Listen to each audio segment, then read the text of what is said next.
Welcome everybody. Thank you for joining us today for this webinar. My name is Florian Duer. I'm an Associate Professional Officer at FAO North America, and it's my pleasure to serve as your moderator today. Please let us know who you are and from where you are joining us in the chat box. You can use the Q&A box to ask your questions to our distinguished speakers. Please state your name and affiliation and to whom your question is directed. Please note that this event is being recorded and live streamed on Twitter at FAO North America. You can join the conversation on Twitter by using the hashtags GVC for Global Value Chains and SOCO2020. And please follow us at FAO North America. Please note that I will introduce our distinguished speakers with their name and current affiliation, but please read their full and impressive bios in the chat box. Let me give you a brief overview of today's event. After opening remarks from Melinda Sharan, Director of FAO North America, we will hear a keynote from the FAO Senior Economist, George Rapsomanikis, on FAO's flagship report on trade, called The State of Agricultural Commodity Markets. We will then hear an academic and practitioner's perspective from Dr. Roger Norton from Texas A&M, and we will hear a private sector perspective from Howard Yana Shapiro, followed by a civil society perspective from Friede Hütz-Adams. Last but not least, we have Koen de Konik from OECD, who will provide us with some closing remarks. Today, the question we are asking is, what are the challenges and opportunities for smallholder farmers in global value chains? And how can we ensure that well-functioning markets and value chains can be inclusive, ensure decent livelihoods, improve food security and nutrition to build back better from COVID-19? Let me now hand over to Melinda Sharan for opening remarks. He is Director of the FAO Liaison Office for North America, and Mr. Sharan brings with him more than 2 decades of national and international government leadership experience focusing on rural development, agriculture, and food security issues. Thank you, Melinda, and over to you.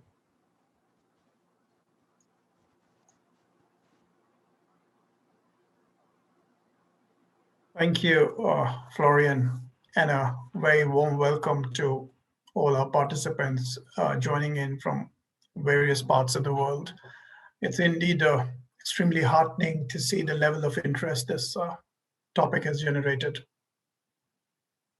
In fact, even before COVID set in and the pandemic took its route all around the globe, we were struggling to meet the SDG target 2 of eradicating hunger by 2030. And now with the pandemic and the impact that it has had on the global economy, that target, of course, has become, achieving that target has become that much more difficult. If we even if we want to go near the target, I think we have to understand that the markets have to function well. And that is what FAO is trying to do and work with policymakers to make them understand the importance of global markets functioning seamlessly and smoothly during and after the pandemic. We all know that it's nearly 700 million people suffering from hunger. 2 billion, they lack access to regular food, and nearly 3 billion are not able to afford healthy diets. So it's quite clear that we need all hands on deck and all tools in the toolkit approach to tackle global hunger. For global hunger to ebb, markets, both local and global, need to function well. FAO's State of Agricultural Commodity Market Report, SOCO 2020, brings to focus how markets and value chains within them, local, regional, and global, are integral to a sustainable and effective strategy to counter poverty and hunger. The idea of the report is to help us understand how well-functioning markets help us avoid problems of hunger we face today, and how we move ahead without leaving anyone behind. It's not hard to imagine that with the exponentially growing population, food demand, both in terms of quantity and diversity, is expected to increase dramatically over the forthcoming decades. And increasing food production is going to be a significant challenge due to land constraint, resource constraint, and limitations, and with production potential being reached in many regions. In light of this, I think it's important to understand that smallholder farms actually represent an opportunity for enterprises in food and agribusiness sector to expand market share and secure flexible and a high volume supply throughout the year, which in turn actually implies an immense opportunity for including and integrating smallholder farmers into value chains, as I said, regional and global. And here I want to point out that we really do not need to fear global value chains. We need to understand them. We need to make them inclusive. We need to make them fair and equitable. We need to look at them as solutions for the welfare of small and medium farmers. Needless to say, this is easier said than done. And there are numerous challenges in making that come about. But then there are numerous success stories too. And what we need to do is to build upon these successes. Today, we have a panel of experts, as Florian said, ranging from our headquarters in Rome to OECD, to the academia, to private sector, to civil society, to speak to these issues of opportunities and challenges in integrating smallholder farmers into global value chains. I'm quite confident their ideas, views, and arguments will really help enrich our understanding of the issue and provide us with valuable takeaways. So let me stop here once again. Let me welcome all of you to this webinar, and let me also give a very warm welcome to our esteemed panelists who have taken time out from their schedules to be with us today and to share their views with us. With that, let me pass the floor back to Florian. Florian. Thank you so much, Fernanda, for this opening remarks. It is now my pleasure to introduce George Rapsomanikis, who is the senior economist and editor of the State of Agriculture Commodity Markets 2020. He works in FAO Markets and Trade Division, where he leads the Commodity Markets and Development team. His work focus is on issues related to the contribution of trade and markets to food security and sustainable development. Since 2011, he supported the G20 and G7 in their discussions on global agriculture and food security. Thank you, George, and over to you.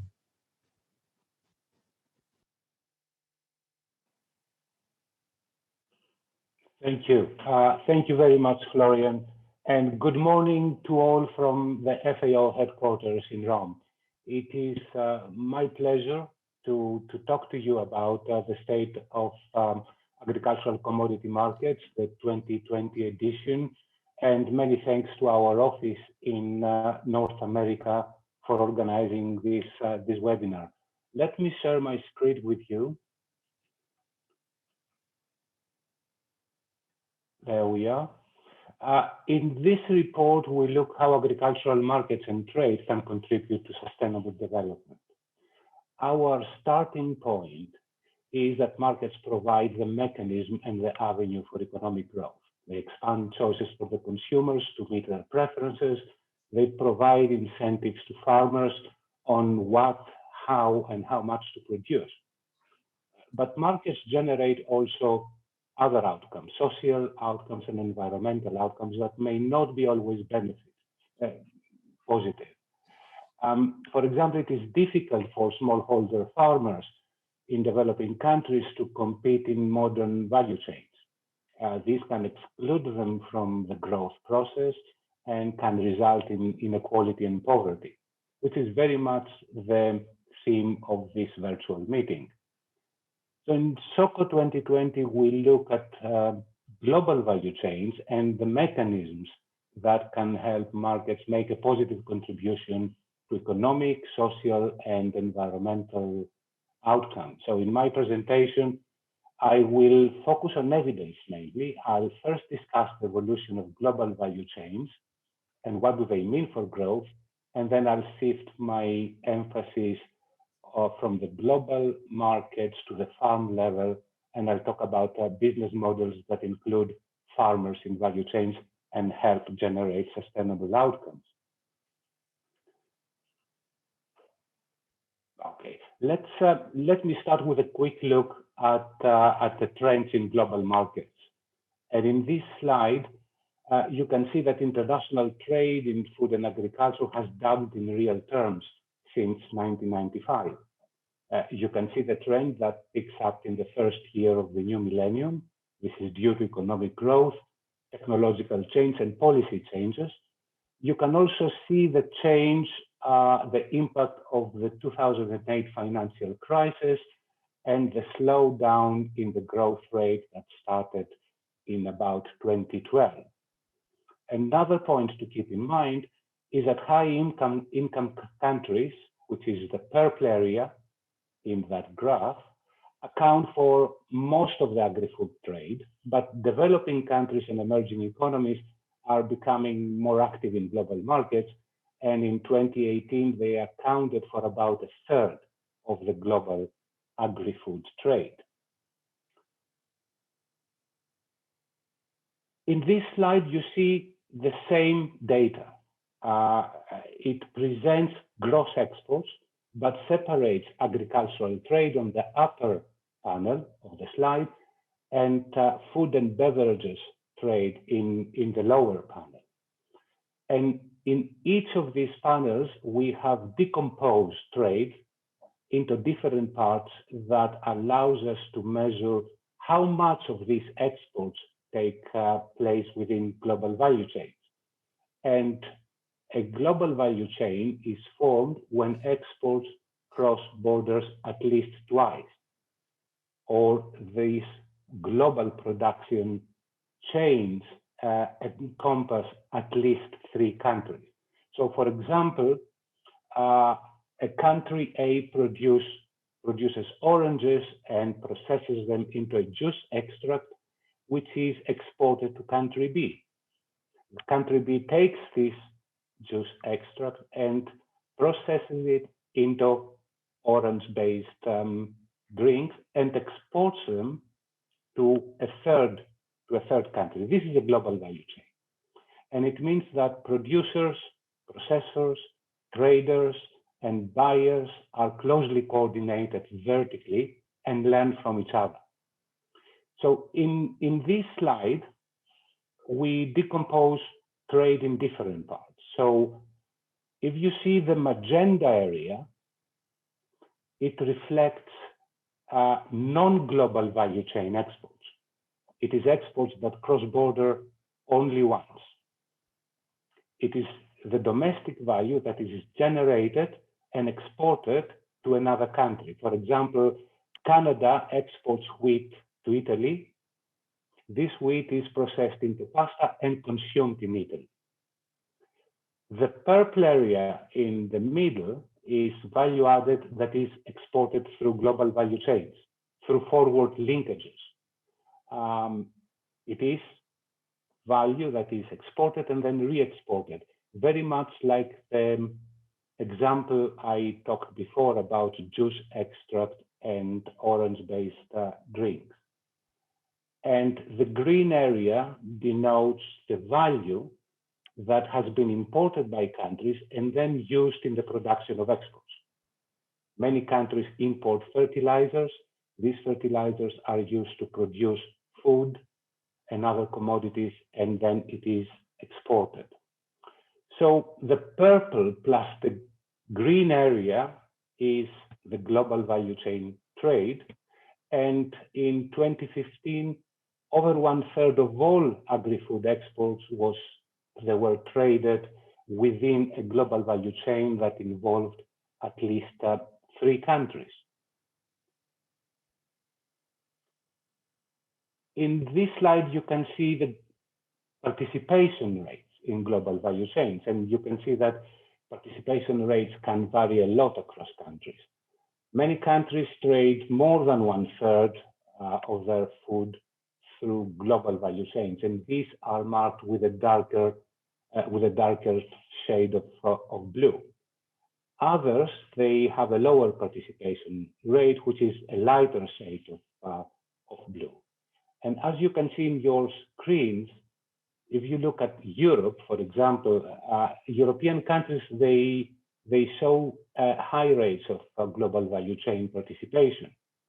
This is because of the common market that promotes trade among European countries and products cross multiple borders.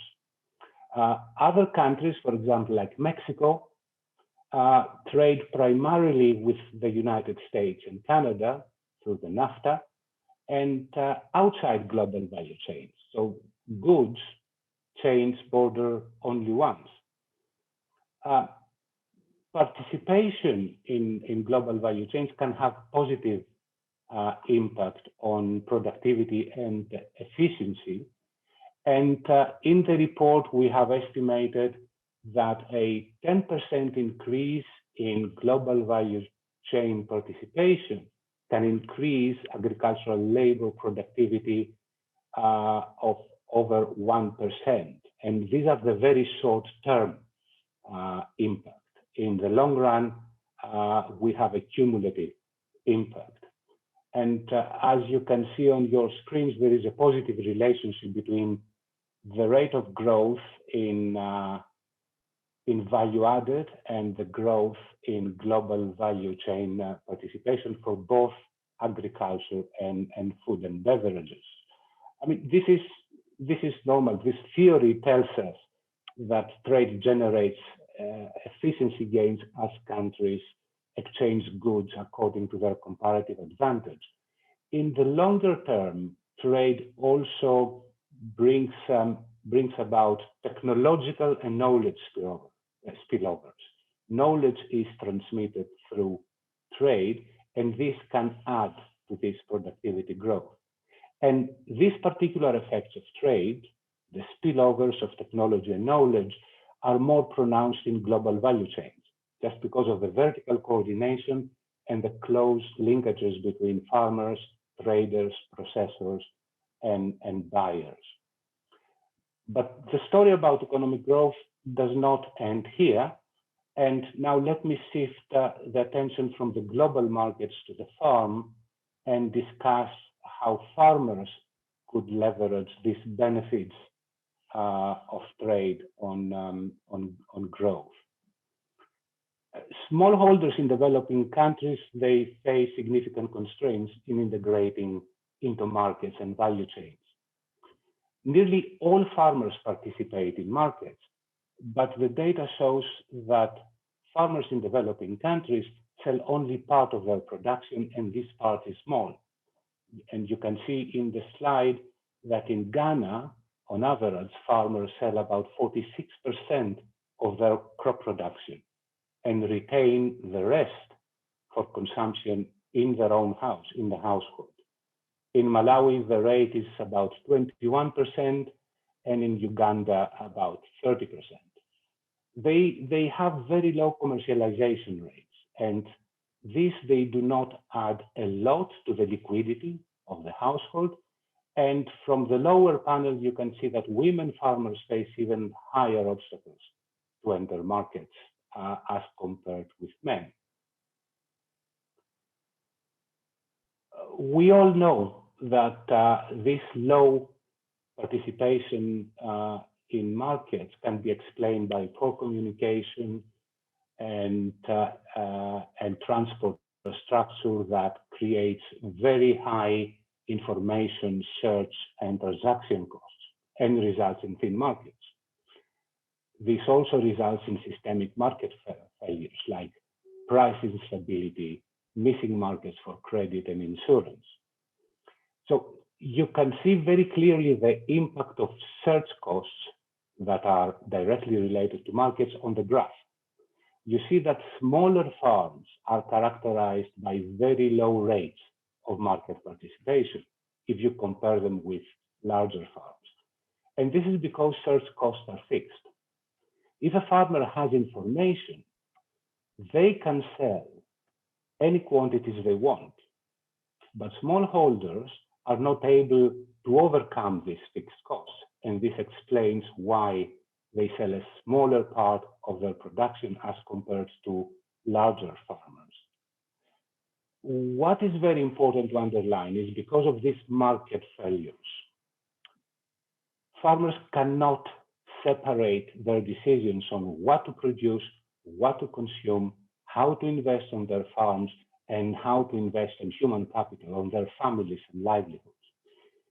Because output markets are very thin, farmers choose to diversify their production to mirror their own diets.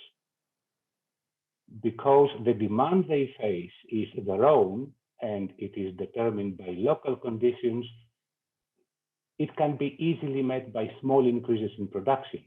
So this means there are no incentives to adopt technologies. They overuse their labor, their family labor in the farm, because the labor markets do not function well. And often the market failures go beyond economics. There is evidence that missing insurance and credit markets affect the decision on farmers to send their children to school. So this shows how important markets are for growth, but also for social outcomes.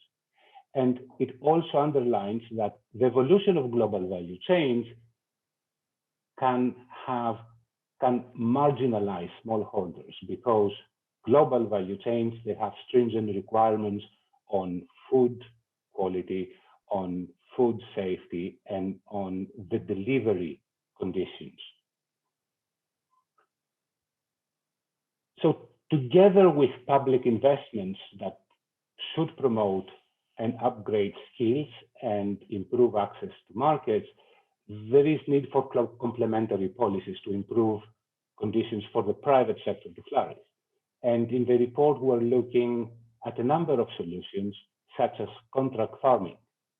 Now, contract farming as a concept is quite old. It has been studied since the 1970s, and often contracts include predetermined prices, so they minimize price risk. They also involve the provision of inputs and credit, and also technical knowledge. And again, this addresses a number of market failures. What is new in these schemes, and we have some examples in the report, is that they bundle inputs in order to address at the same time multiple market failures. For example, there are programs that bundle credit with a provision of high-yielding seeds. High-yielding seeds are expected to increase the economic size of the farm and therefore make access to credit easier. There are other programs that link insurance with credit, and these are very innovative instruments.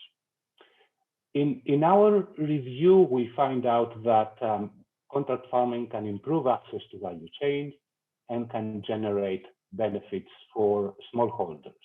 It is estimated that contract farming could result up to a 50% increase in farm income. So this alleviates poverty and promotes food security. So there are many examples. In that screen. You can see some of the results we reviewed in SOCO in several countries. At the same time, there is evidence that participation in contract farming is subject to reversal. Often, contract farming arrangements collapse, and they collapse frequently. Farmers exit and then come in after several years. And this is mainly because of difficulties to meet the requirements. There are very high requirements on food quality and food safety. What we see very often is that farmers' cooperatives make the difference. They can build capacity and they can help farmers stay in the contract farming arrangements, always together with the assistance of NGOs and the government. Now, contract farming can be integrated together with sustainability certification schemes. And these are third-party certification schemes that can add positive environmental and social outcomes to the economic benefits. So on this slide, you see some examples like fair trade, the Roundtable on Sustainable Palm Oil, and Rainforest Alliance, and how different certification schemes have various objectives. I mean, there are social standards that are related to basic human rights, minimum wage, and working conditions.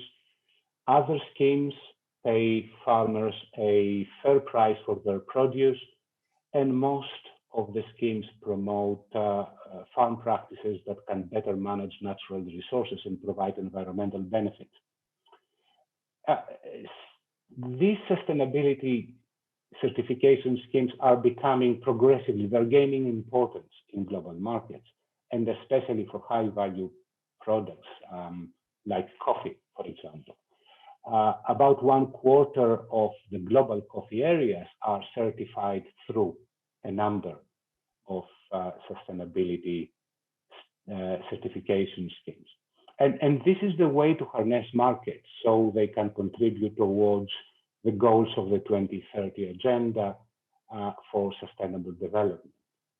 And again, in the report, we review the impacts of such certification schemes. So for example, the evidence suggests that in Ethiopia, participation in Rainforest Alliance for the production of shade-grown coffee produce environmental benefits and higher revenues. In Cote d'Ivoire, fair trade cocoa brought better yields, higher prices, which resulted in an about 20% increase in the consumption expenditure of farmers. And this is my last slide, and I would like quickly to touch upon the role of digital technologies in e-commerce in addressing market failures and improving access to farmers.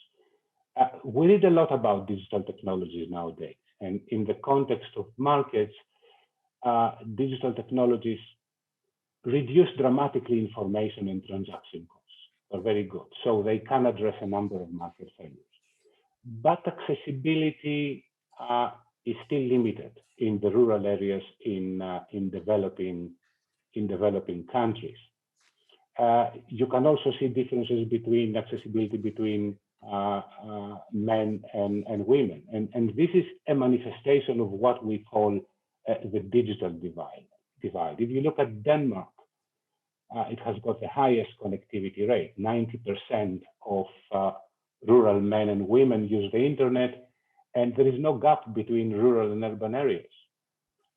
If you look at Bolivia, for example, on the upper panel, about 15% of rural women use the internet, compared to about 50% of urban women. In Niger, only 0.6% of rural women use the internet. But all in all, digital technologies can help market access. And in the report, we provide some examples of e-commerce platforms which can reduce search costs and improve the matching between farmers, input providers, buyers, and also help on financial inclusion. So a large digital platform in India, IssuePal, works with digital kiosks where farmers have access to the internet and information on technology prices and weather. The review finds that participating farmers experienced an increase of 33% in farm profits. Esoko is another digital platform that also uses videos in order to target illiterate farmers and improves greatly the marketplace matching. It also results in good in increases in farm revenues. A bigger project is in China, the Taobao villages, which is a public-private partnership. The government joined forces with Alibaba and the private sector improved support services, logistics, capacity building, etc. So by 2018, there were about 3,000 villages in China that have combined together, they had about $1 million of online sales. And with this, I will end my presentation, and thank you very much for your attention. Excellent. Thank you so much, George. We want to encourage all of you to take a look at the SOCO report.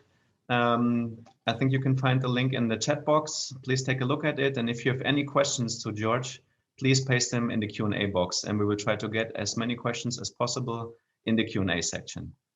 It is now my pleasure to introduce somebody who is also no stranger to FAO, and I'm talking about Roger Norton, who is Research Professor of Agricultural Economics and Regional Director for Latin America and the Caribbean at the Borlaug Institute of International Agriculture at the Texas A&M University. He develops and manages multiple international agricultural development projects in Asia, Africa, and Latin America at the Borlaug Institute, including on global value chains. Thank you, Roger, and over to you. Thank you, Florian, and thank you all for participating today. I'll bring up the slides, and we'll talk about smallholders in global value chains, and following very much on what colleague George Rapsomanikis from FAO had just mentioned in terms of the challenges and the opportunities that they face. The opportunities are very strong in specialty crops that are typical of the value chains in agriculture. Smallholders can gain 5 to 10 times as much income per hectare as they can for more staple crops. We've seen that we made those calculations in Latin America and in other countries, and it's true for fruits and vegetables and spices and specialty coffee and cacao, which of course is cocoa. So the opportunities are there. But as George mentioned, the risks are there and the challenges are there, and we'll talk about those today. The basic stages in a value chain, I don't need to remind most of our audience, are multiple. I want to emphasize that they do start with obtaining genetic material of the appropriate quality. Quality seeds are extremely important, and of course insemination in the case of animal products. Also, another thing to mention in the value chain stages is that there are multiple levels of intermediaries or traders, and often that part of the value chain is not sufficiently taken into account in development projects. So we will talk about that as well. Cooling. I'm sorry to, Roger, I'm sorry to interrupt. Yes. We cannot see your slides yet. You cannot see the slides. Could you try to share again? Okay, excuse me.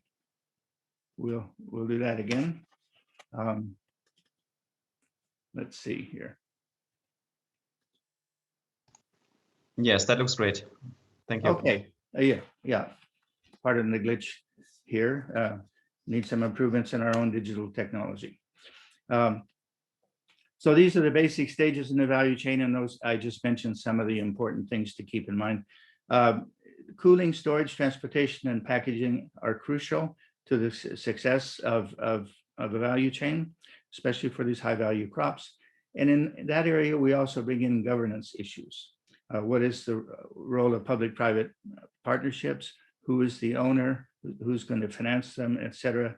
So that's at a very important stage, which again merits more attention.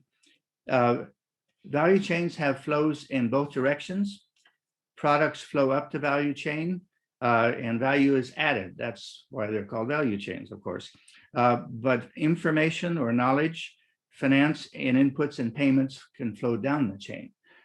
For a viable value chain, the two-way flow is crucial. For example, in Uganda, a brewery supplied an appropriate kind of sorghum variety to farmers, appropriate for their own processing needs, which was different than the sorghum that had been grown in that area before. And production and incomes rose very rapidly and very significantly for the farmers that participated in that value chain within the country.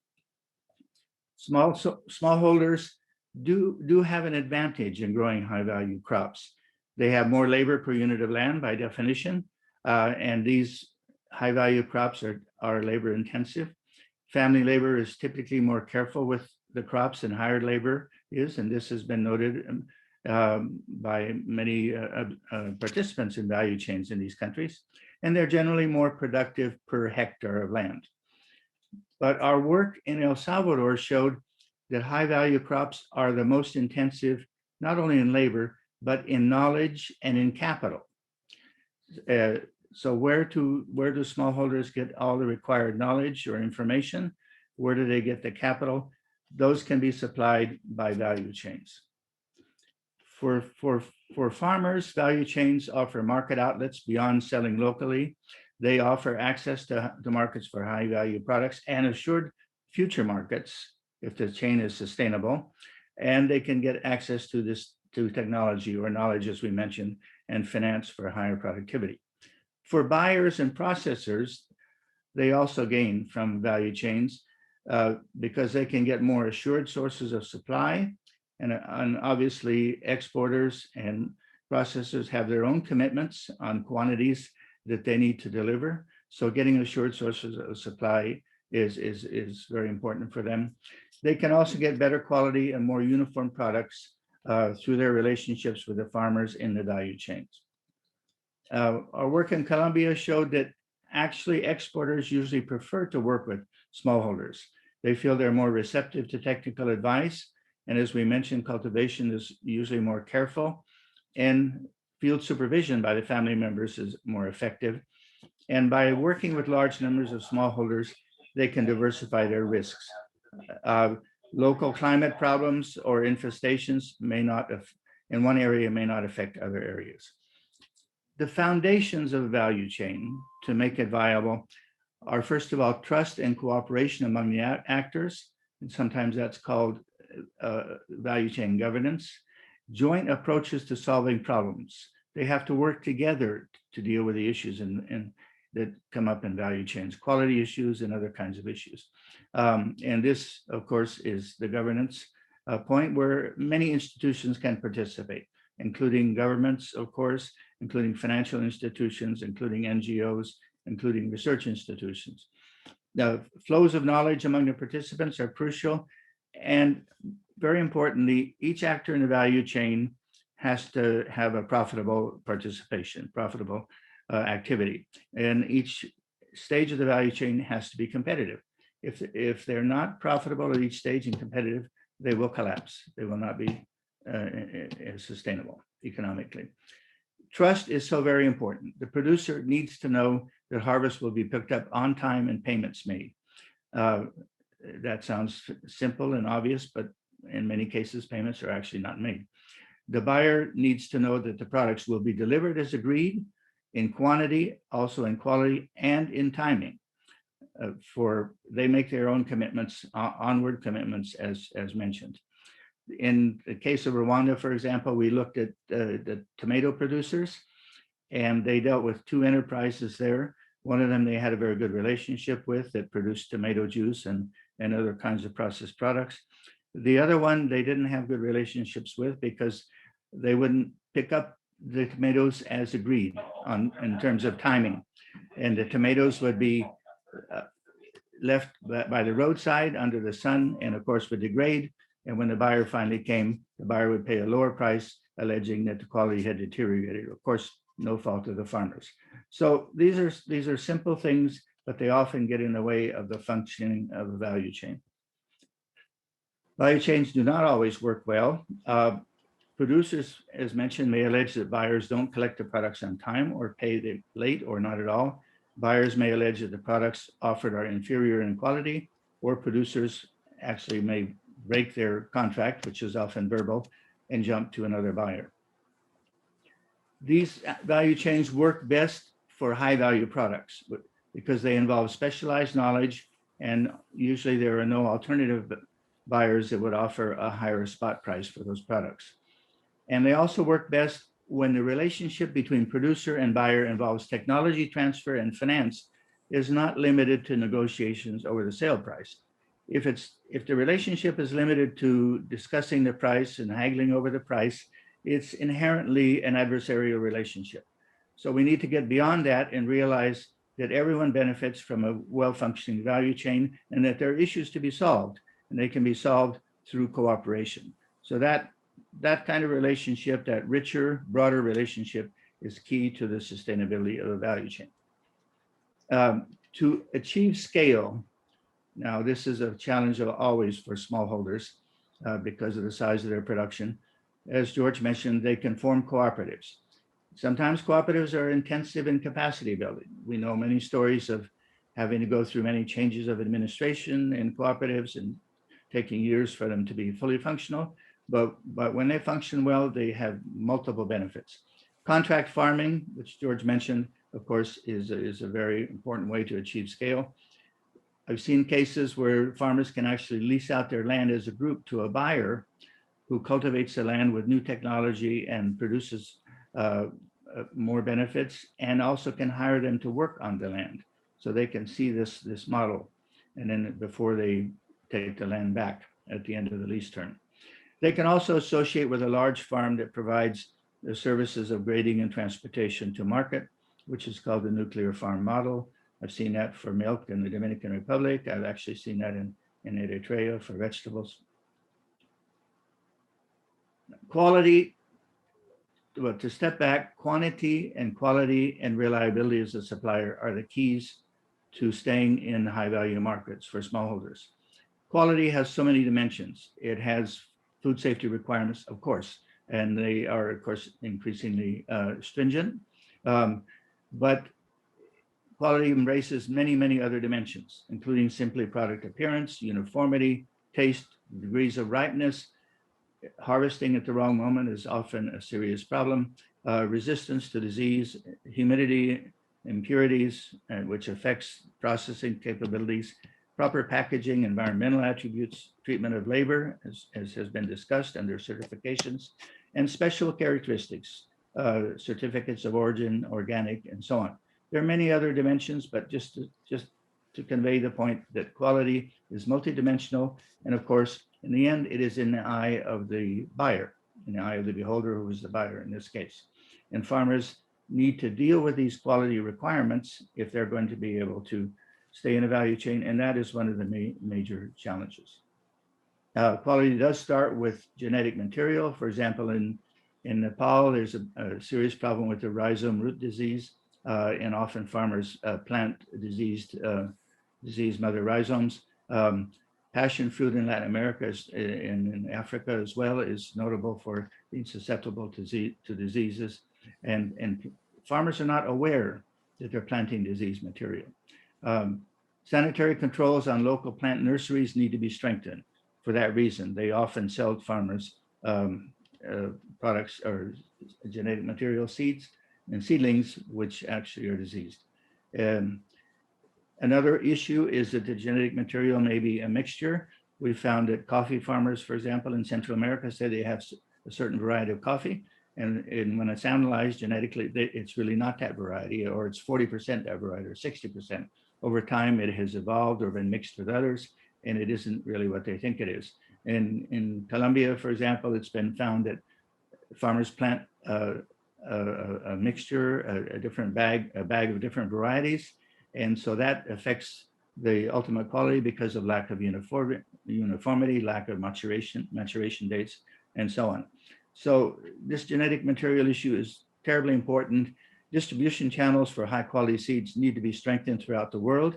Ultimately, they need to be private at the end level, although the government has an important responsibility, and through its research institutions, in developing new seeds, new basic material, basic seeds.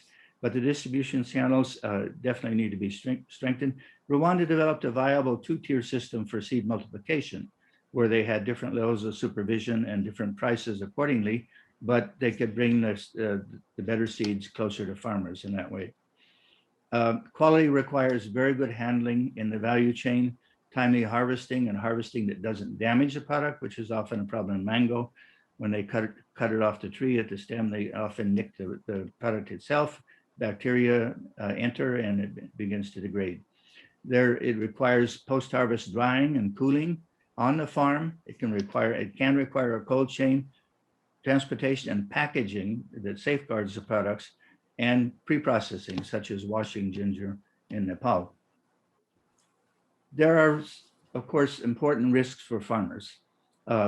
Price variability, and this is more likely with high value crops. They're more volatile in terms of prices than staple crops on the whole. Unless the contract guarantees the price, as George mentioned, in Rwanda, there was a very interesting case in which the Association of Farmers, especially coffee farmers, actually would pay the farmers upon delivery of their coffee to the washing stations, would pay them a basic price. And then after the coffee was exported, depending on what the export price was, they would give them a supplemental payment. And that payment, of course, would vary from year to year, but at least the farmers got a substantial basic price. So that kind of base price plus is an important component for reducing risk and having risk shared between farmers and the exporters. Another risk is that the harvest pickup may be delayed or canceled, as I mentioned in the case of tomatoes in Rwanda and many other cases. Payment can be delayed or not made. Even supermarkets, for example, in the Dominican Republic, will often pay with a 4-month delay, and many small farmers simply cannot wait for 4 months. Contracts can be canceled abruptly. Of course, crop diseases and weather are always risks. And there is, we have to be frank, there is an exposure of the farm family to food insecurity if the risks materialize and the farm specializes in high value crops. Although, of course, incomes can be many times higher under normal conditions with high value crops, and the family can buy its food as well as other necessities. And if they can put a little bit of that income aside from year to year, they can help reduce that risk. But there's a potential exposure on that grounds, on those grounds. There are value chain risks for buyers, of course.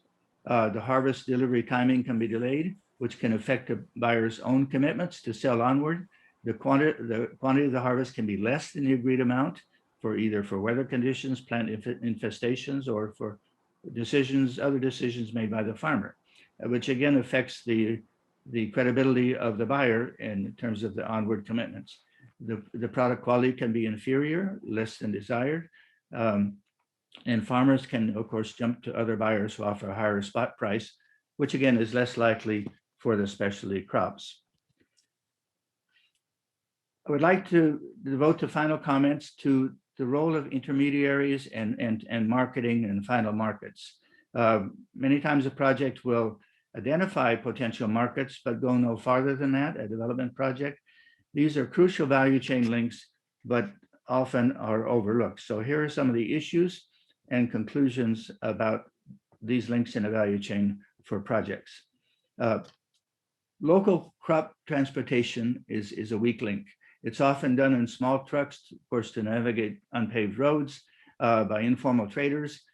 Crops are often piled together in the back of the truck, increasing the transmission of diseases and damaging the crops because the crops are piled on top of each other. Pickup times may be variable and unpredictable, leaving crops to degrade under the sun or the rain.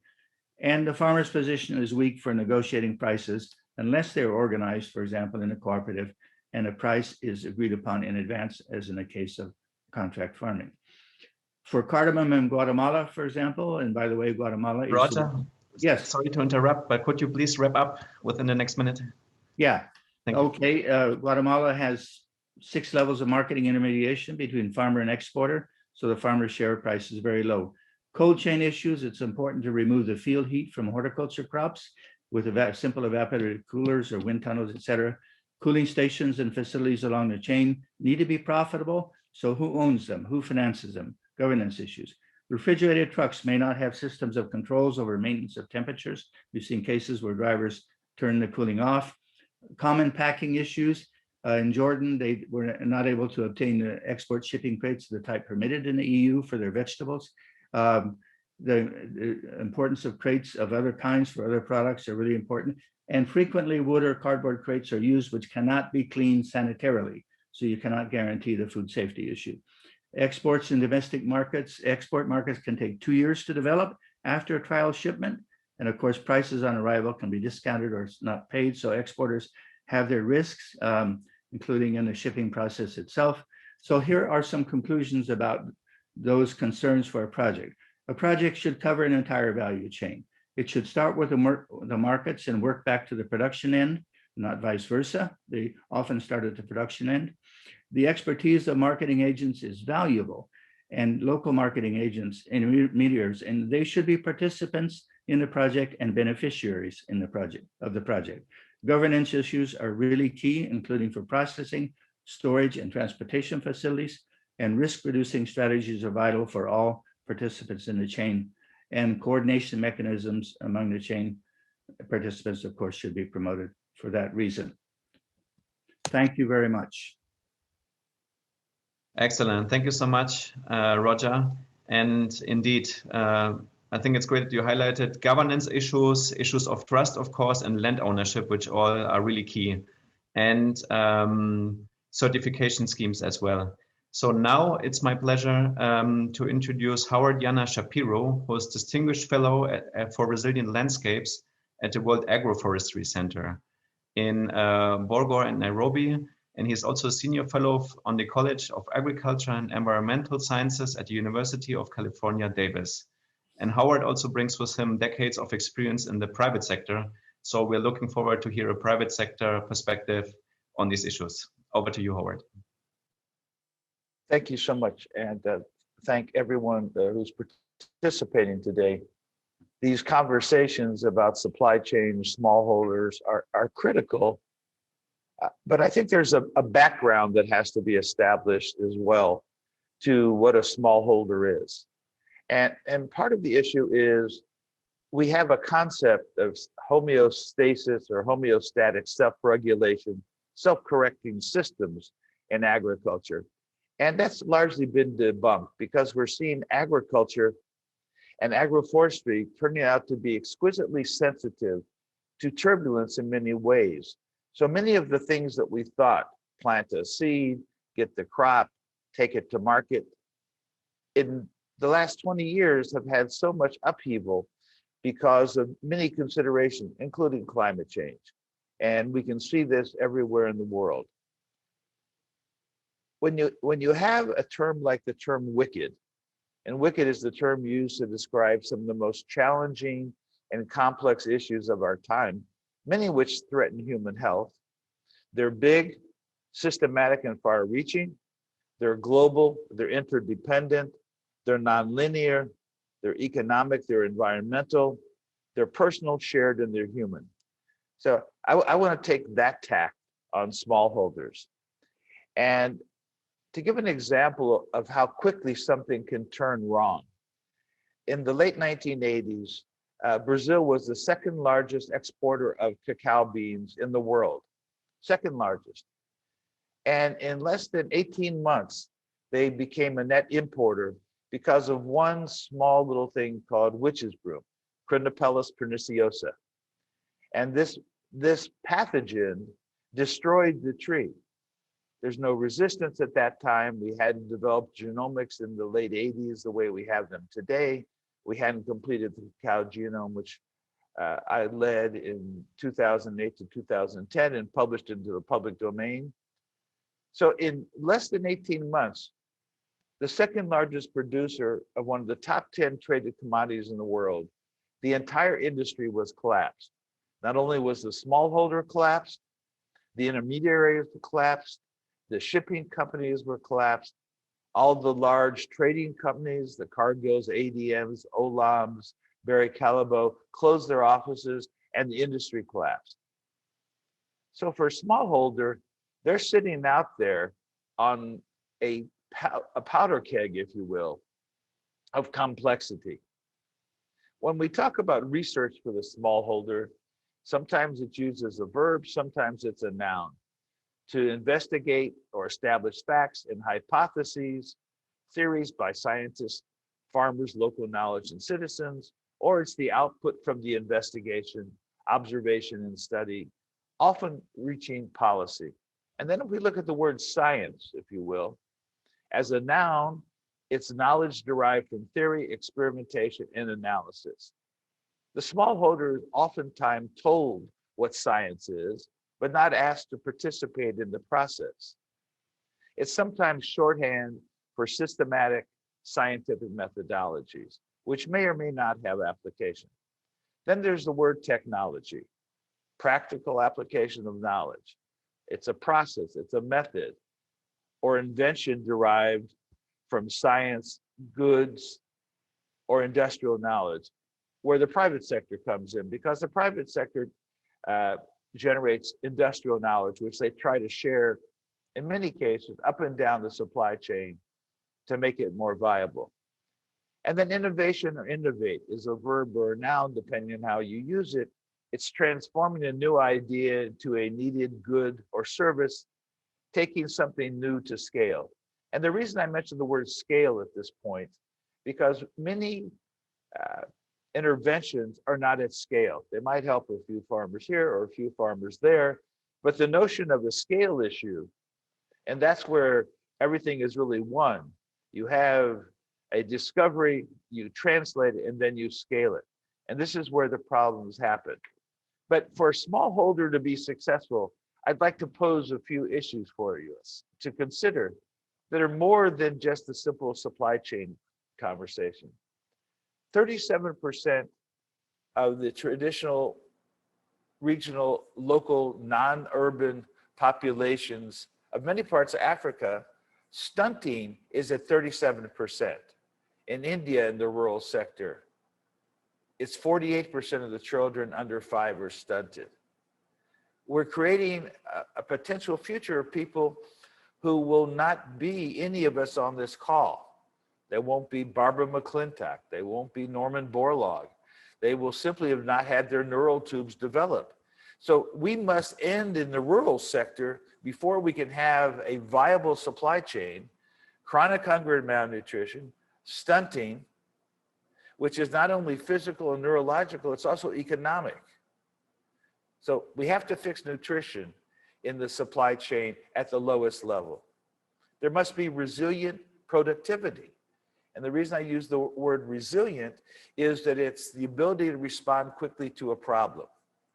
So we must breed for enriched nutritional levels, micro and macronutrients, what have you, from the ground up, not from the top down.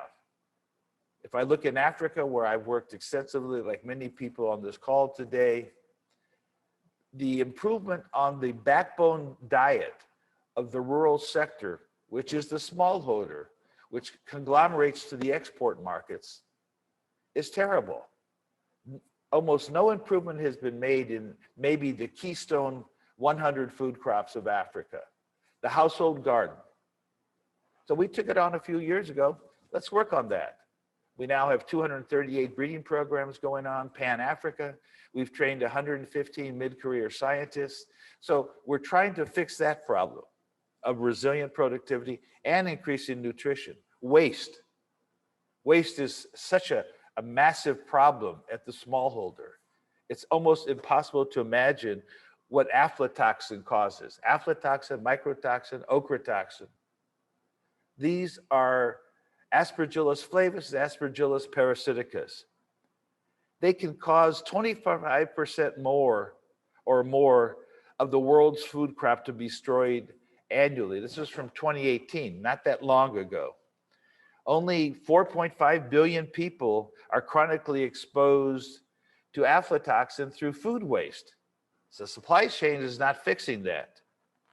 And water waste is also a bad one, with 45 trillion gallons or 25% of all the water in the world used is lost. Roger made a comment about the food chain loss. Give you an idea, the food chain loss in 2019 was equal to more than 2 quadrillion kilocalories globally. 2 quadrillion, it's almost an unimaginable number in the supply chain is lost because of bad handling, no cold chain, no good shipping, too much or overproduction, misunderstanding the marketplace. And then there's food contaminants. They're the biological, they're the chemical, they're the physical, there's cross-contamination. And then we have a little category at the smallholder called unknown unknowns. They don't even know what the contamination is because it hasn't been identified. 2 more key things I think are critical here. Renewal of degraded land. If I had a magic wand and I could do anything I wanted one time, I would actually fix all the degraded land, though I might fix stunting first. But it's the degraded land which is so important right now. Understanding how to best use them going forward. Can the work of geneticists and molecular biologists produce seed for crops that can work on degraded land with low nutrition, bad rainfall, higher temperatures, toxicity in the soil? And then we get down to social inclusion, which has been talked about in general terms in some of the charts that George shows, which we must have good governance and solid management in the supply chain. We must have gender equality in the supply chain. And we must have profitability not only determined by the yield, but also the nutritional value of the crops, not hollow calories. And I would suggest a lot of this can be worked on very well with big technology, AI, machine learning, satellites. But it's not a panacea for all the problems of the smallholder. It's just a piece of that. I'm happy to answer any questions. I'd like to talk about carbon, but I think I've overspoke my 8 minutes. But that's another topic that could be valuable to the smallholder in the future. Thanks very much. Excellent. Thank you so much, Howard. And indeed, thank you for highlighting some other key issues, including that we need a bottom-up approach for science and knowledge that also starts with smallholder farmers, for calling for gender equality, emphasizing the horrendous toll of malnutrition on many rural communities, and also addressing food waste. Indeed, very important topics. It is now my pleasure to introduce Friedel Hütz-Adams and move to a civil society perspective and to a more specific crop, which is cocoa and the cocoa global value chain. And Friedel Hütz-Adams is working as researcher at the Südwind Institute since 1993. He published research papers on value chains on different raw materials and is deeply involved in the debate about the impact of voluntary and mandatory approaches for the governance of human rights in global value chains. During the last decade, his focus was on the cocoa sector. Thank you, Friedel, and over to you.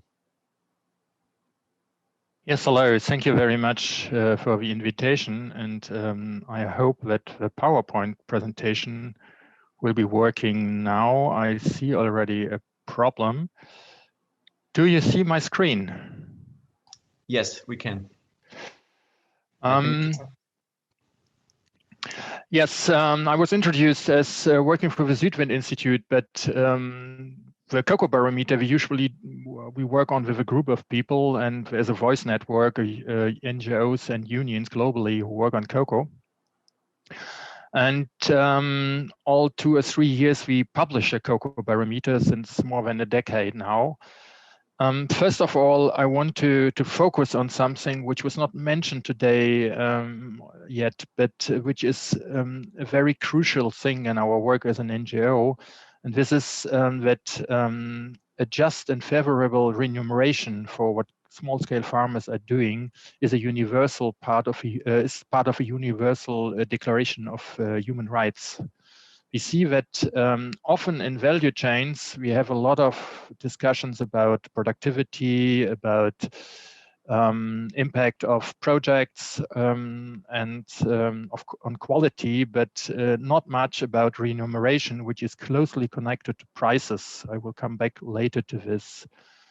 In the cocoa sector, we have a huge variety of problems. We try to show this in a cocoa tree in the last cocoa barometer. On the human rights side, we have poverty and malnutrition. In the cocoa sector, some 30% of children, there were some studies a couple of years ago in West Africa, suffer from stunting and malnutrition. And their parents, they produce something which is causing an oversupply of calories in consuming countries. They produce a high valuable crop called cocoa, and still farmers suffer from malnutrition. We have a problem with child labor and even human trafficking in the cocoa producing regions. A report published last year said that alone in Cote d'Ivoire and Ghana, some 1.6 million people children were suffering from worst forms of child labor. These things have not increased over the last 2 decades. Labor rights and safe working conditions. We don't have many figures on the situation of laborers on cocoa farms. We can only think that they also will have major problems because a family which is not earning a living income and cannot feed their children properly will not pay a decent wage to laborers. Safe working condition, this is connected to the increasing use of chemicals and specifically pesticides in the cocoa sector. We are afraid that safe working conditions are even worsening. According to the last year's study, the percentage of children who work with pesticides increased significantly over the last 10 years. Of course, also families suffer from a lack of education, healthcare services, all these things connected to infrastructure and governments. If you look into the environmental part of the problem, deforestation and degradation, which was already mentioned, is a major problem. During the last 30 years, a couple of million hectares of cocoa land of rainforest were used for cocoa land. Loss of biodiversity, the high use of agrochemicals is a huge problem. In Ghana now they have special people who try to work on the flowers of cocoa trees to produce pots because there are no insects anymore. So they try to do this now with people. We have climate change. Connected to all this, we have low farm gate prices, low yields, and high risk for farmers due to the strong volatility of prices.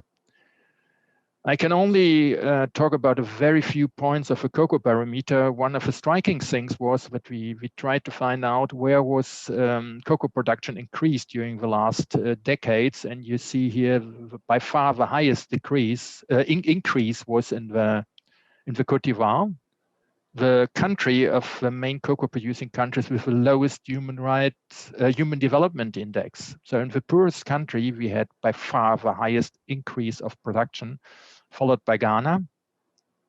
Modest increase in Nigeria over the last 30 years, a little bit more in Cameroon.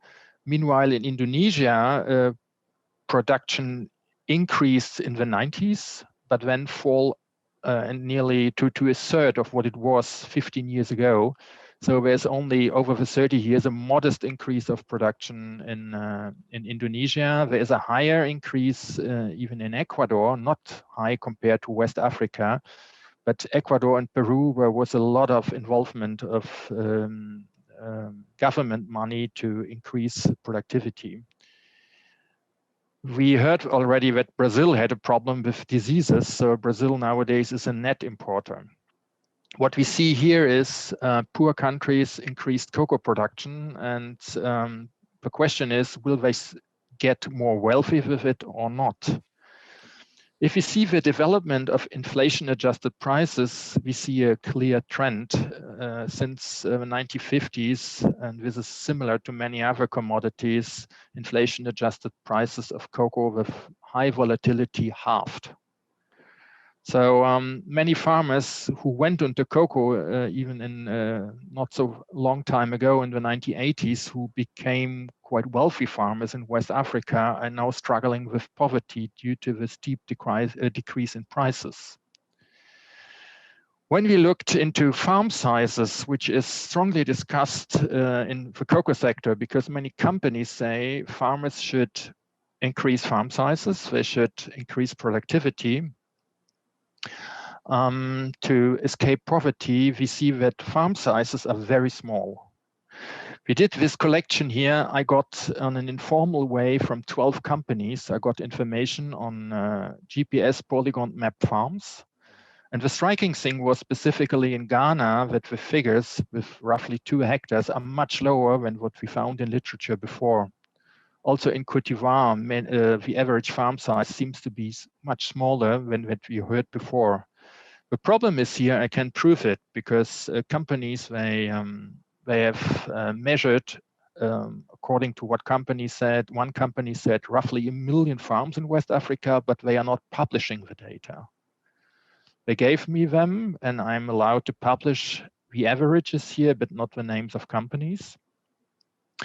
This lack of reliable data is very dangerous for the cocoa sector, because if a farmer, for example, in Ghana thinks that he's working on 3 hectares, and if he would have enough money to buy pesticides for 3 hectares, but in reality it's only 2 hectares, he would overuse pesticides. But still, until now, companies are not sharing these figures with farmers. They are not giving back what we learned. Not surprisingly, productivity, according to what companies told me, seems to be higher than what you usually find in literature, because if farmers overestimate the farm size, they underestimate the productivity per hectare. So productivity could be at 500 kilo per hectare or even more, and not what you mostly find in literature below 400 kilo. Now, a very crucial point for the future of the cocoa sector, I asked companies to give me some figures on labor input, days per hectare of cocoa plantation. The most striking difference you see in what they gave me for good agricultural practices. One company told me to apply good agricultural practices, a farmer needs 46 days per hectare. So if a farmer has only 2 or 3 hectares, he is underemployed. Another company told me it's 211 days per hectare, and they said we tested it in the field. If this is true, a farmer working on 2 hectares needs all his family labor only to work on cocoa. So what's the truth? We don't know. This has a major impact for farming. I made this calculation in Ghana, and you still have to remind that usually companies say that farmers should increase farm size and increase productivity to escape from poverty. In Ghana, I calculated, I will send the presentation afterwards to everybody, I calculated the labor days per family with 1.6 adult workers, and the share of cocoa for family income is 66%. So an average family has 243 days to work on cocoa. And when I looked into price scenarios, if I have a 2 hectare farm and I have a price of only $1.50 per kilo, like it was during the last years as a farm gate price, and you have a labor input of 90 days per hectare, which is based on calculations from different companies, the income of a farmer would only be $1,200, but he has 63 labor days remaining. If you double cocoa price, of course, you double more or less income. This is without input costs for fertilizer and pesticides. But if in reality, labor input on 2 hectares and massively increased productivity, here it's 900 kilo, if labor input is also massively increasing, like some studies show, to 200 labor days, and farmers have to hire labor, and they would pay in Ghana a decent wage. This was calculated with $10 per labor day. Farmers might, even with a price of $1.50, lose money by more than doubling productivity. If it's 3 kilo per hectare, they would increase income, but this is not, this calculation here does not include additional fertilizers and pesticide costs for increasing productivity. Final remarks, some results from the cocoa barometer. We often like to raise questions. The data situation, and this is something we are saying since 10 years, is not sufficient. We don't know the labor input per hectare. There's a lack of data about what productivity and how productivity and labor input are connected. Tremendous differences in the figures. But at current price level, hired labor is probably not worthwhile for a farmer, and there's no information on cost increases for fertilizers and pesticides if you increase productivity. So a conclusion here in the cocoa barometer was that price has an immediate influence to support farmers' daily life. higher prices mean that they could escape poverty. With the presently available data, we don't know if the same is true with increasing productivity and increasing farm areas. Coming back to a just remuneration, this is a clear advice to companies that we have to talk about cocoa prices if we talk about a sustainable cocoa sector. And we need to clarify under what conditions increasing productivity will work for farmers. I'm not saying that this is not working. I'm just saying data are not published, and we have a huge human rights crisis in the cocoa sector. And since 20 years, the way out of it, according to companies, is to increase productivity, which would lead to lower cocoa prices because we already nowadays have an oversupply. But according to human rights due diligence by companies, this is a strong message. We have to talk about prices. Thanks a lot. This was within a few minutes once through a big paper.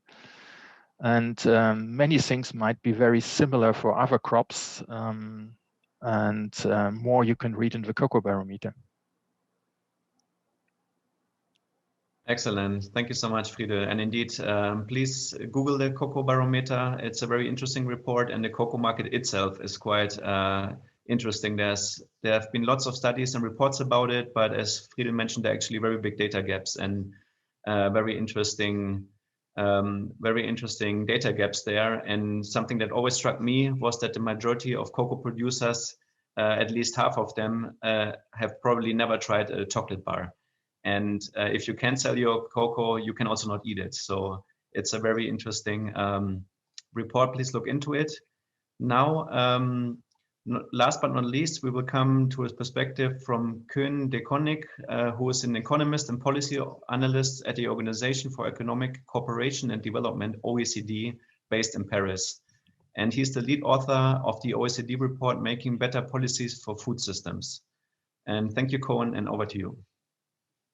Hi, everyone. It's a pleasure to be here. And I actually want to start with responding to one issue that was raised in the Q&A where one of the participants flagged that it's a very male-dominated panel.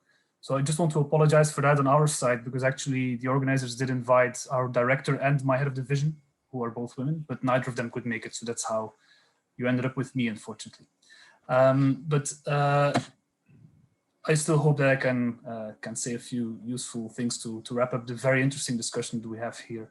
And the OECD has worked on global value chains in agri-food in the past. And we were very interested in seeing the results of the State of Commodity Markets report, emphasizing the role of global value chains. And it actually echoes a lot of our own findings and conclusions about the potentials, but also the challenges of global value chains. So we know, we've also seen in our own work that global value chains are increasingly important in agri-food trade. And actually you can see that it sort of gets organized around certain hubs, which in our work were identified as China, the US, and Germany. But you can also see, also in our work, similar as George showed, we found that increasing participation in those global value chains actually leads to more growth in the sector and a growth in employment.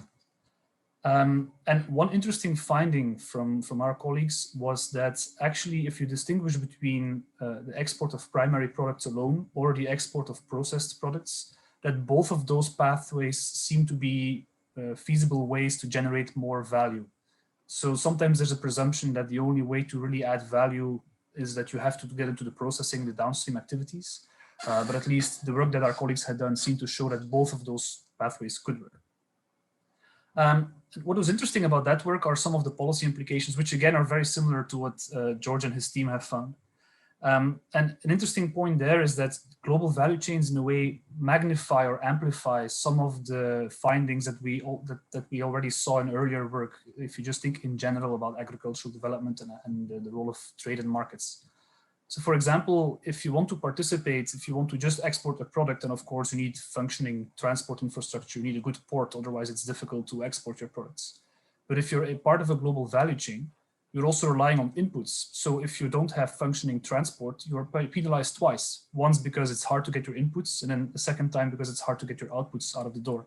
So any kind of friction that you have there, whether it's poor regulation, poor infrastructure, or just a lack of skills or a lack of supporting services like the middleman, where Roger gave some interesting examples about how sometimes the middleman and transport sector is underperforming.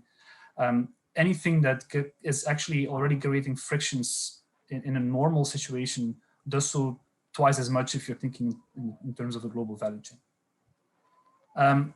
Then there's of course the question, if these global value chains are so important and have this potential to increase value and create growth in the sector, then how do you make sure that people can actually participate in them and can enjoy those benefits?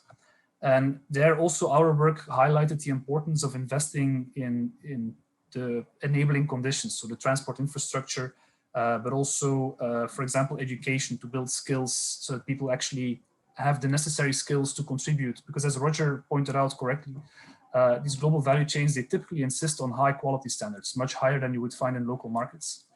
So there is more knowledge intensive, it is more capital intensive and so on. So investing in that knowledge is anyway, investing in education is a good investment, it's a good choice. But the case, global value chains even strengthen that case to invest in human capital.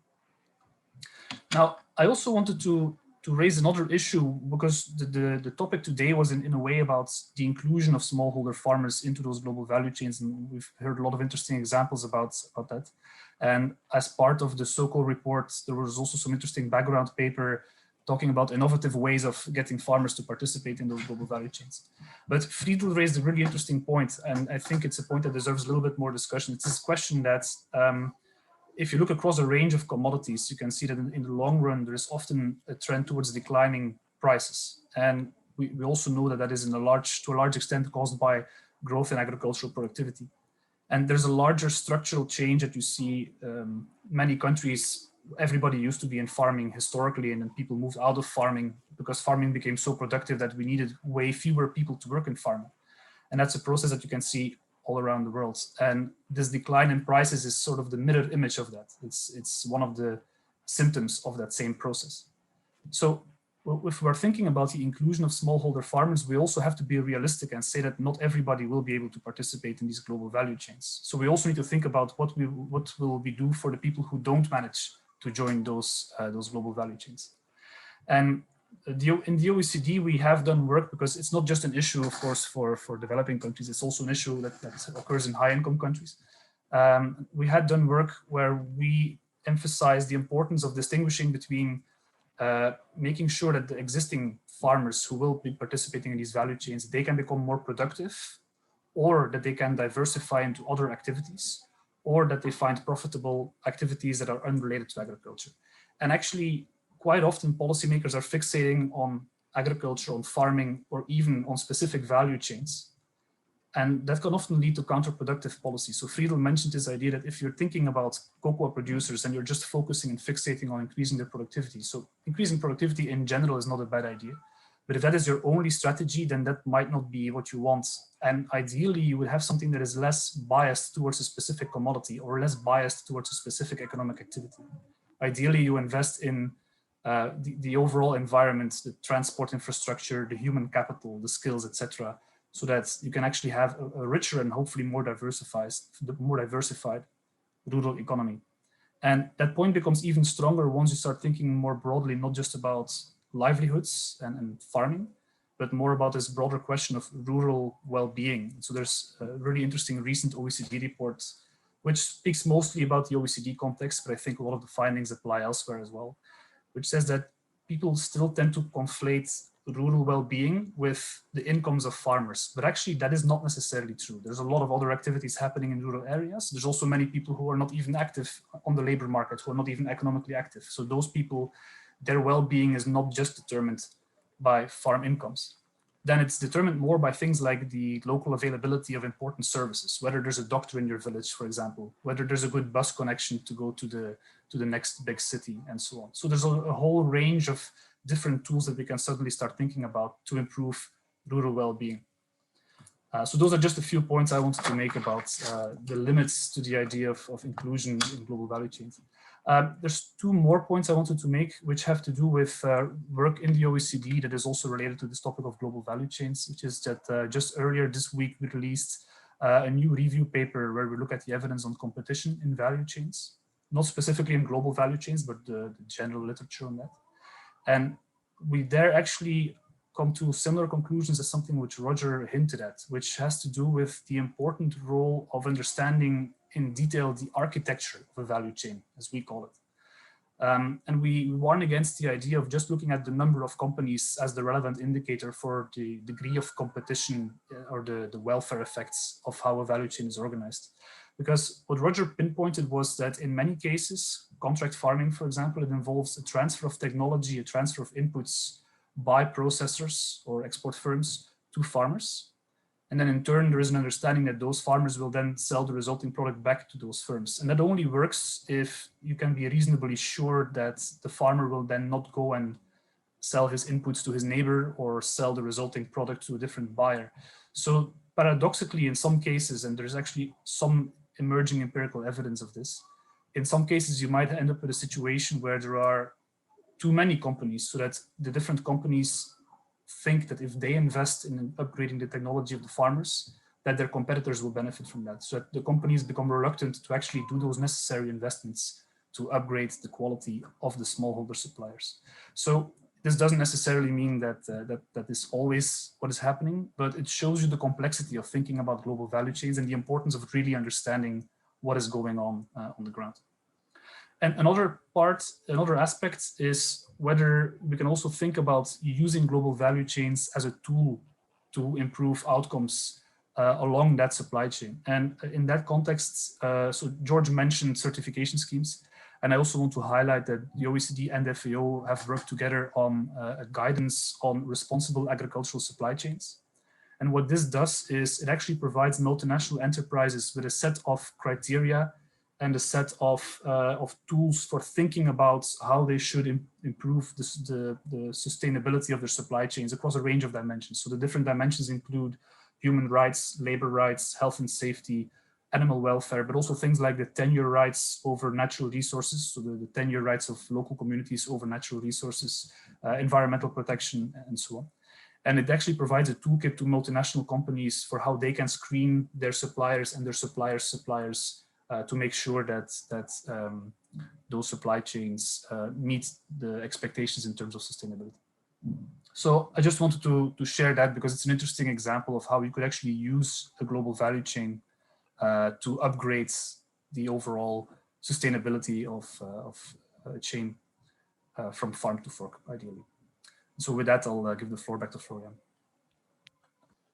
Thank you so much, Koen, for that overview. And indeed, now we come to the Q&A section of our webinar, and there are over 40 questions in the chat box, so I apologize in advance if we can't get to all of them, but I will try to get at least one to each of our speakers. And let me start with George. So there are two questions for you. Do we know the difference between domestic and global value chains regarding the share of final price going to farmers? And the second question would be, are there any recommendations on digital solutions for farm management which are cost effective also for small and medium-sized farms? Over to you, George. Thank you, Florian, and thank you to everyone that put questions. On the first issue of the global value chains and domestic value chains, we do not have any information about the share of the price that goes to farmers. This is extremely difficult to find out and requires a very detailed and broad survey across the world to do that. But there is a difference. There is a difference on the impact. If one joins a global value chain, then the spillovers of knowledge and technology will lead to more growth. The other issue with global value chains is that they tend to slice the production process in different parts. So if you come from a country, if you are a farmer or a farmer's cooperative in a country that the food industry is not well developed, you can still compete in the global market because you can target a certain part of the production process. On the other hand, domestic value chains are extremely important, and we review those in SOCO 2020.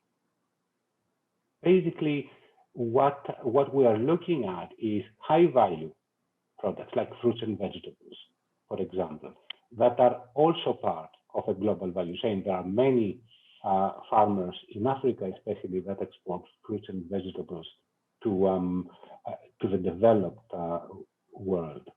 And the impact of the certification schemes, it is not only for commodities like cocoa and coffee. This is what we know. But because of the rise of the urban sector, of the middle class in developing countries and emerging economies, there are domestic certification schemes that can also provide sustainability outcomes, not only economic, but social and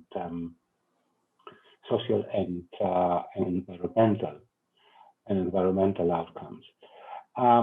The other point I would like to say is I take in what Koen said about smallholders, which is again extremely important. We have to view development with a wider, in a broader perspective, with a wider lens. For example, the share of agriculture in GDP in the United States is about 1%. The structural transformation has taken place. If you go to least developed countries, the same share is about 25%. So this is the impact of a structural change and development. Agriculture is shrinking in terms of employment and in terms of contribution to the economy. And we will have to think on how smallholders will be able to compete within the agriculture and food sector, or to have different livelihoods as the development path and structural transformation evolves. This is very important. What we need is good labor markets, well-functioning labor markets, and also to upgrade skills so they are transferable. Thank you. Thank you so much, George. Yes, and I think we've especially also under COVID-19 seen the importance of labor markets, but even before labor restrictions is one really big topic. Our next question goes to Roger, and please try to be as short as possible in your answer so we can cover as many questions as possible. And the question would be, have you encountered any examples where the farm gate price of a specific crop is delivered by a fair sharing price formula between the exporter and grower? Because some prices seem to be clearly exploitative, like in the case of cocoa. Yes, well, I would mention a leading example again is the Rwanda case, where the association responsible for exporting does give a guaranteed price to the farmers when they deliver their coffee to the washing stations. And then they share in any profits that may result, not always do they result, from the export price being higher than expected. So yes, that is done. Is also done for some spices. I've seen that for achote in Panama. So excellent, thank you so much. Our next question goes to Howard, and it's about certification schemes and how they focus on commodities. And the question is, doesn't that leave behind nutrition needs, and how can we reconcile the North need for products with the South's own needs? Any thoughts on that? Yeah, this is a whole conversation. Could take 2 or 3 hours on certification. I'm sure many of the panelists have very strong views on that. And after some of the conversations in Cote d'Ivoire last year, where the government has determined that some of the certifications are totally facetious and without basis, we have to start to rethink the entire certification. And if I could just make one quick comment on that, if you look at heart disease, there's over 200 contributing factors to heart disease. But it turns out that smoking, high blood pressure, and cholesterol are basically 90+% of the impact. So when you have a certification scheme with 100 or 140 check boxes that you have to answer to, it seems preposterous. And we were actually proposing through Resilient Landscapes, which is sponsored by C4 and ICRAF, a agriculture and landscape performance system with as few as 5 major criteria with parametrics behind every one of them, because you can't really have certification that shows up once a year, check the box, and have confidence in it. We're proposing something that is sort of constant monitoring at all times based on the community, so that we can get away from some of these other types of certification schemes, which seem to be fairly shallow. None of the certification schemes talk to nutrition in the community or a truly fair wage, living wage, even against the Sustainable Development Goals. And if you look at cacao in particular, which I'm very familiar with, the strike price today is $2,400, more or less, but the real price they should be charging for is around $3,000 per metric ton to get a Sustainable Development Goal at yields of 450 kilos per hectare, which, as Fredo was saying, is more or less the average. So do these certification schemes do anything except give some protection or cover against bad behavior? Not really. Right, thank you, Howard. And our last question goes to Friedel. Actually, there are 2 questions. One is, in many cases, the cost of certification leads to little to no price increases or not sufficient price increases. What is your experience in that? And the second question is, how would you assess the fair trade or sustainability commitments made by various cocoa buyers and companies? Well, indeed, the net income increase from certification in the cocoa sector, at least, is very low. I've seen one study on fair trade in Ghana a couple of years ago, and the income increase was a single-digit percentage number. Part of the problem is the price, the costs for certification. Another problem is that most of the cocoa is not sold with certification, so they sell it to the conventional market because they find no customers. The next problem is that the premium, which is nowadays $240, so 10% of the present price, is mostly used to cover costs and not to increase farmer income. And if you have a gap between present income and fair trade calculated with for Côte d'Ivoire and a living income, which is more or less says that certified farmers have less than 50% of a living income, you see that with the premium of 10% minus costs minus not all the sold with a premium can never cover the gap. But what you have to remember is that the certification is only a tool.